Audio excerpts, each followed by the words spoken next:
what she perceives as messages from God that the rapture is nigh, the end times are nigh, and she has to go and wait for rapture out in the desert.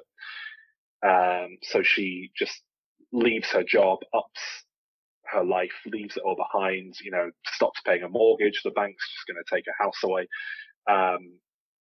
Takes her daughter with her. No one else will go with her initially because her cult say they weren't invited. She was. And she just goes out into the desert to wait for God and the rapture to take them up to heaven. Mm-hmm. So it's a full-on mental breakdown, essentially. But still at this point in the film, it's not immediately clear if you're supposed to be on board with it or if you're supposed to think, wow, this woman is mentally ill. No, it is crazy how people would give up their own safety or sense of survival for metaphysical or spiritual ideals. Yeah, mentally ill people. Yeah, I know in the end she was supposed to be in purgatory, but I thought right at the end the camera was going to pan back and she was going to be stood above the mound of where she'd buried her daughter, and she was just going to be stuck in a sort of psychological / metaphorical purgatory. She was just, in her own head, Yeah, she goes out to the desert and is waiting, and this policeman turns up, and he's obviously taking an interest, like a mother and a child out in the desert. He's just a bit concerned, as you would be. And they wait there so long that they become quite distressed and hungry, and nothing's happening. The rapture isn't happening. And it gets to the point where the daughter kind of says, like, why do we have to wait? Can't we just, like, kill ourselves and go to heaven now? And the mum's like, oh yeah, we could just do that. So, and I think this scene's actually handled really nicely, I should add. The mum basically shoots her daughter in the back of her head, intending to then shoot herself in the head and ascend to heaven. But she, chickens out, wusses out at the last minute, doesn't pull the trigger on herself, and later justifies it as saying that suicide's a sin and she wouldn't go to heaven if she did it to herself.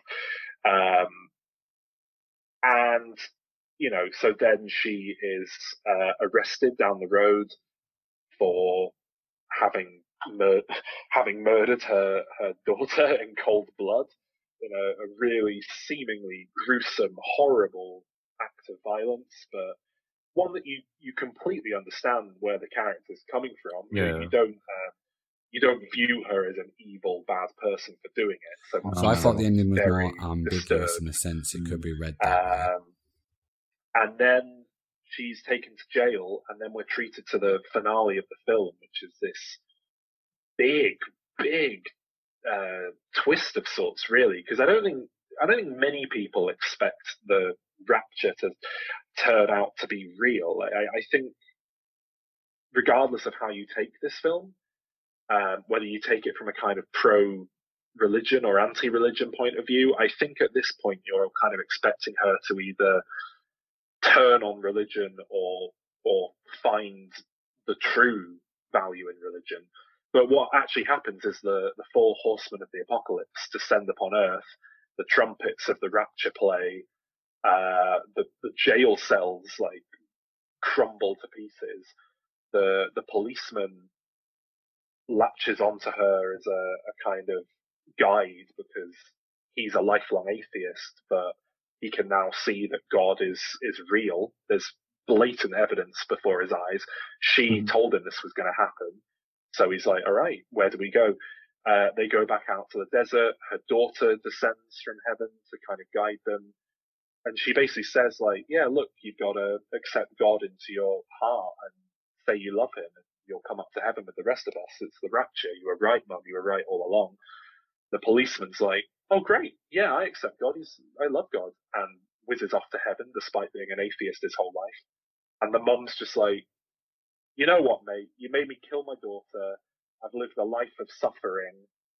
If you're real, then, like, go fuck yourself. You're a horrible piece of work, and I don't want anything to do with you. And she refuses to say that she loves God and go to heaven. and instead just lives out in this dark limbo in the desert for the rest of her life, for all eternity. I don't think she's really thought about how long eternity really is. After about 20 minutes, she might be like, oh, maybe I do love God. Let me in. Well, that's it. I mean, I saw the ending as a kind of messy exploration of this end result of religion. I didn't care for it particularly. I just felt messy. Although what you said, Scott, about it being basically a Gnostic approach of like, yeah, God is real, but he's a dick, and I'm not getting involved with him. I really love that. I love that interpretation of it. I'm all in on that. There was a video of Stephen Fry being interviewed and expressed the exact same sentiment, and it's one that I've felt for a while, because the thing is, regardless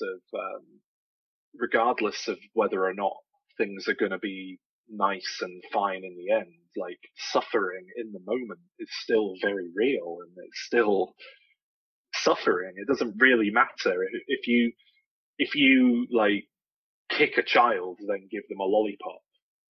Like, they're probably going to be happy with that after the kick, but it's still like not a nice thing to do. And I subscribe to the idea that if God is real, then like fuck them, I think if they are real, and I should add, if they are real and they are all powerful, omnipotent, then they are a horrible, horrible piece of work. That is the demi-edge in Gnosticism. That's exactly what the Gnostics teach. So if I have something in my own conscience that wants to take a spiritual path, then it definitely appeals to my more cynical nature.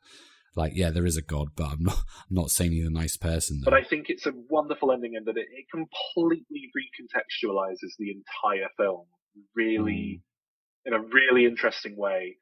And I think it raises so many questions and interesting things to talk about.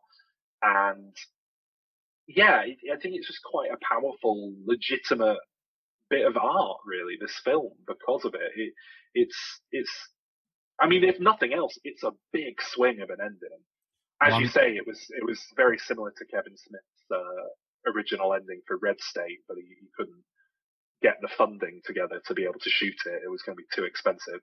And I think that's a big point against this film, to be honest, is it kind of oversteps its ability to realize what it's trying to do. I don't think this film is particularly well directed, and I think it's certainly at the ending kind of hampered by a lack of budget and a lack of... Yeah, a film that does the apocalyptic drama stuff quite well is the one I've mentioned earlier, Frailty, directed by Bill Paxton. I think you'd really enjoy that one, Saul. But is there anything else you would both like to discuss before we wrap this up? I mean, basically, as I say, when I first watched this film, I didn't know what to make of it. I wasn't sure how it was being pitched, because it is such an odd film. But something about it stayed with me. I mean, I think I gave it like a 6 out of 10 on IMDb back in 2012, but something about it stayed with me and made me want to go back to it. And, I think that's the mark of legitimate art, really, is when there's a nugget of something that keeps you coming back, and you keep getting more out of it the more you kind of consume it. And although it's taken me 10 years to come back to it, nearly, I really did get a lot out of it on this repeat viewing, and I dare I say, I actually really loved this film going back to it. But I think it's a very interesting, admirable swing, and arguably a miss, arguably not, of a film. So no, I really glad I rewatched it, to be honest. I really liked it a lot. I'm really glad you recommended it, actually, because it's it inadvertently has Gnostic themes, and it's a really interesting film, and I don't think I would have discovered it otherwise. I really I think it's a very interesting film as well, just in that, it wasn't massively well received. I think it flopped at the box office, made about a third of its budget back, I think, on its initial release.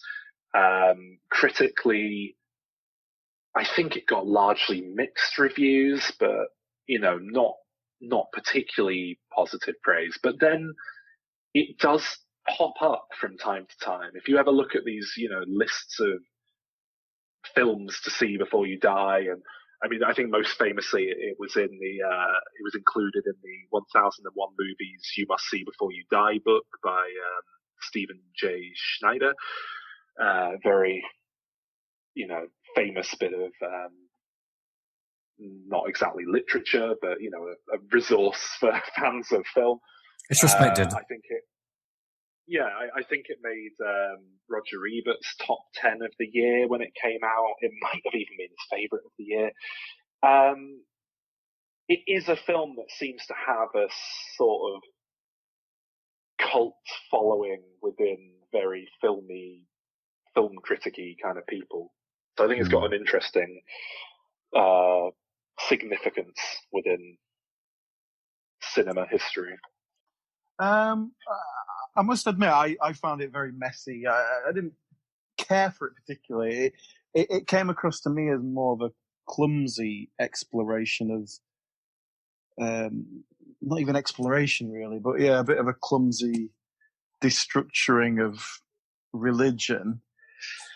But I must admit, your theory on it being a Gnostic ending has gone right up my flagpole, and I really like that. That feels like a much more solid interpretation, as opposed to, religion, it's just not as what you think it is it? But at least it feels like that's more grounded in some kind of established philosophy, or at least school of thought in some way. So that's kind of helped me appreciate it a bit more. But I think ultimately, as a film, it's not made me question anything or look at anything differently, but perhaps I'm not an open audience in that sense. I've actually just pulled out a copy of 1001 Movies You Must See Before You Die and found the entry. Yeah, I to be honest, I was expecting to find, because the edition I have is the, they update it every few years. They'll take a few films out and put a few new films in.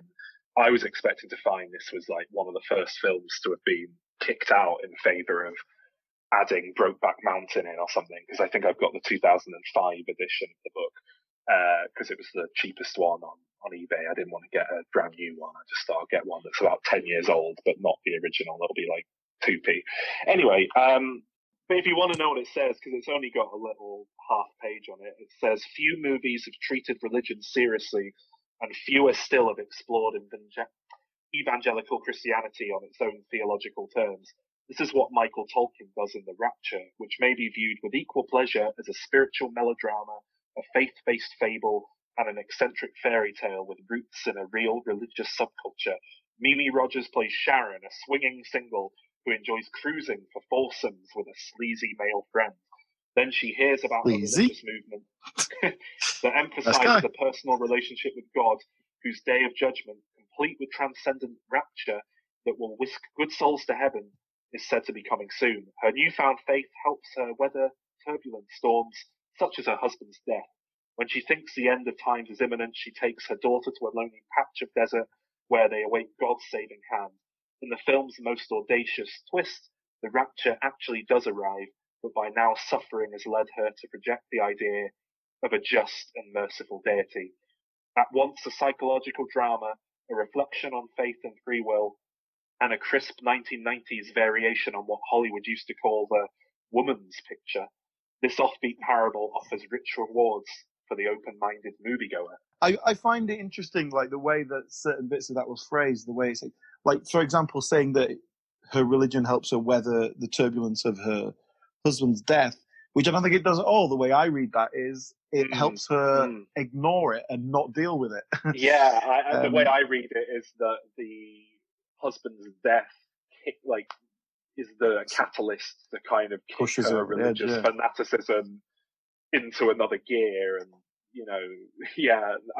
and to be honest, I don't think I'm misreading the film though, and thinking that. Okay. But yeah, Alan, you can pick next time.